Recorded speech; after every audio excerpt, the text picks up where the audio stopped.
is very lucky. They've got a supportive dad, friendly neighbors, and good friends. They've figured out a lot of things, but they can't figure out what to do about Ronnie. Ronnie's a boy who's been in Green's class for a while. He's sweet, funny, and lately Green's heart has raced a little faster whenever Ronnie's around.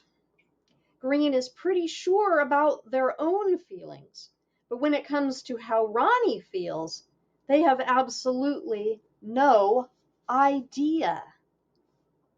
When Green doesn't get a part in the school musical, a very untraditional version of The Wizard of Oz, they join the crew to work alongside Ronnie.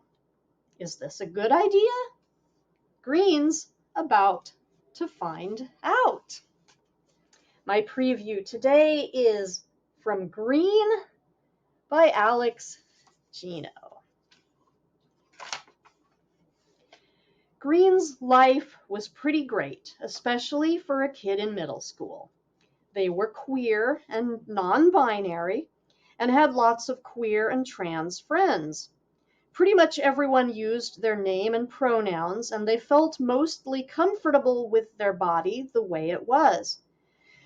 They didn't have a nemesis or a bully or anything like that, and most of their teachers were at least halfway decent, if not rather good. Their family was small, just them and Dad at home, but Dad was way closer to awesome than awful. Yep, the going was sweet for Green Gibson. One of the best parts in Green's day was lunch with kids from the rainbow spectrum, young middle school's group for LGBTQIA+ students and issues. Not that everyone from the group ate lunch together. Deanie ate with the kids who practiced magic tricks, and Devin usually hung out with the other soccer players. But Green, Rick, Ronnie, Melissa, Kelly, Leila, and sometimes a few other kids could be found at the same table most days, sharing laughs and snacks. Green was the first at the table that day, pulling a peanut butter sandwich with 3 clementines and a juice box out of their red reusable lunch bag, same as usual. They wondered where Ronnie was and spotted him and his signature pink sneakers by the lunchroom cashier. He had reddish-brown hair that fell in light curls around his soft, white face. Ronnie's 4th period teacher often let the class out a little early. Most days, he got to the table before Green, especially if Green had to go to the bathroom.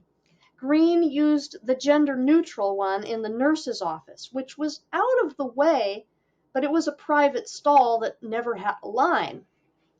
"Don't you get bored of the same thing every day?" Ronnie asked, as he plunked down a plastic tray that held a cheeseburger in a silver pouch and a pile of waterlogged carrot slices mixed with waterlogged cauliflower florets.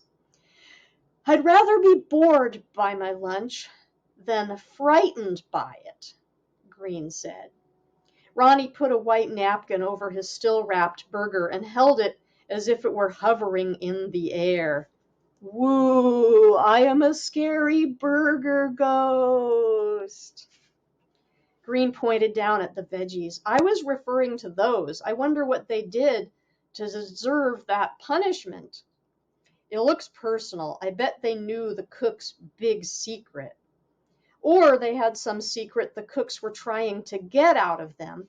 Green mimed holding a bunch of carrots by their stalks and affected a growly, stern voice. "You will tell us all you know, or we will dump you into the boiling water. Mwahaha!" Ronnie laughed. "It looks like they took their secret to the grave." He poked at his vegetables with a plastic fork before unwrapping his burger and taking a bite. "The burger's pretty good, though." And full of vitamins, Green joked. Ronnie shrugged. You want a clementine? Sure. After Green passed it over, Ronnie put it to the side of his tray. But Green knew he would eat it soon enough. Ronnie always shrugged when Green offered him a clementine, but he always ate it. That was why Green brought 3, one for themselves, one to share with the group, and one for Ronnie. Green would have been happy to joke with Ronnie the whole lunch period, but then Layla, a short Latina American girl with straight, long, jet black hair, joined them, agreeing that the carrots and cauliflower had suffered for some great sin. Melissa, a freckle-faced white girl with a round nose and long brown hair, held back with barrettes, arrived soon after, and with Melissa, of course, came her BFF, Kelly, an exuberant biracial black girl with her hair in 2 thick twists. Melissa sat down next to Layla, her girlfriend, and kissed her on the cheek. Green wondered what it would be like to kiss someone on the cheek when you saw them. Kelly held out a plastic container with 3 parts. In one was the homemade spread.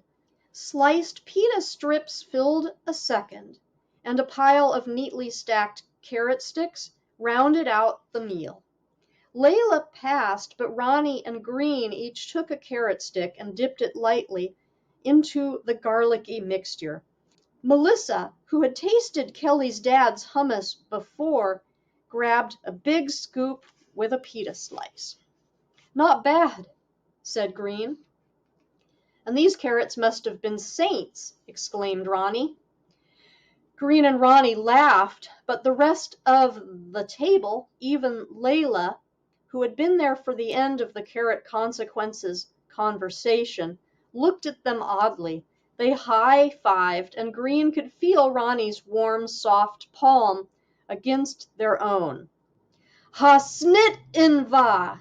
Rick, a kid with a friendly smile who was mostly quiet, except around his good friends, joined the table with a strange sneeze-like greeting that Green assumed came from Rogue Space, his favorite show. Okay, everyone's here, Kelly said, grabbing Melissa's arm. Tell them, tell them, tell them. Kelly, Melissa snapped in her best friend's face with her free hand to get her attention. Stop talking so I can tell them. Kelly made a sour face, but then turned to everyone and said, Listen up, Melissa has an announcement. Melissa couldn't help but laugh at her best friend's enthusiasm. I was talking to Mr. Sidney this morning, and tomorrow he's finally going to tell us what the spring musical will be. Mr. Sidney, who had been faculty advisor of Rainbow Spectrum last year, was back in his role as spring musical director, now that Mix Abrams had returned from parental leave and was running Rainbow Spectrum again. It's the moment we've all been waiting for, exclaimed Kelly. It's the moment I've been waiting for anyway, said Melissa with a grin. Are you going to audition? Green asked Melissa, trying to act like they didn't know the answer. Is Melissa gonna audition? Kelly repeated the question as if it answered itself, then answered it anyway. It's a play. Of course, she's gonna audition. Melissa cleared her throat. Kelly, we've talked about this. Right, sorry. It's Melissa's choice whether she will audition. Kelly paused briefly, then attempted a whisper. You are gonna audition, right? Melissa revealed a giant grin. Of course I'm gonna audition. It's me we're talking about. Melissa was a natural on stage and had been since she was the surprise star of the 4th grade play. So any idea what it's going to be? Asked Rick. He wouldn't tell us in class, said Ronnie, but he said it would be a classic.